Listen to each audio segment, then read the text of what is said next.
જય જય ગરી ગુજરાત ખેડૂત મિત્રો, આજે આપણે ગીર લેન્ડો ગાય વિશે વાત કરી છે. તો મૂળ તો આપણા રાજવી શ્રી કૃષ્ણકુમાર સિંહજી ભાવનગર એમના મારફતે ડેનમાર્કની અંદર ગીર ગાય મોકલવામાં આવી અને એનું મોટા પાયે સંવર્ધન ડેનમાર્કની અંદર થયું.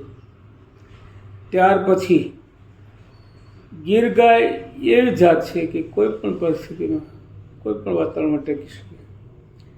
તો હવે પછી ગીર ગાય અને HF ક્રોસ કરી અને ગીર લેન્ડો ગાયનું અસ્તિત્વ ઊભું થયું અને આપણા દેશની અંદર વ્યાપક પ્રમાણમાં હવે આ ગીર લેન્ડો ગાય પશુપાલક મિત્રો રાખે છે, એનું સંવર્ધન કરે છે અને સારામાં સારું દૂધ ઉત્પાદન મેળવે છે. તો મિત્રો, આ ગીર લેન્ડો જે ગાય છે એ મિનિમમ 40 લીટરથી 100 લીટર સુધી પર એક ગાય દૂધ આપે છે અને ખૂબ સ્વસ્થ અને રોગ પ્રતિકારક જાત છે. આનું વિકસિત પશુપાલક મિત્રો છે એ આનો ઉપયોગ કરે છે અને સંવર્ધન કરી અને ગાયો વેચે છે. જે ગાયની કિંમત સામાન્ય રીતે 2.5 લાખથી માંડી 10 લાખ સુધીની હોય છે. તો મિત્રો, પશુપાલનની અંદર દૂધ ક્ષેત્રે જો ક્રાંતિ કરી હોય તો હવે પછી સારામાં સારું દૂધ ઉત્પાદન આપે એવી ગાયો આપણે રાખવી જોઈએ અને આ ગાયોનું સંવર્ધન કરવું જોઈએ.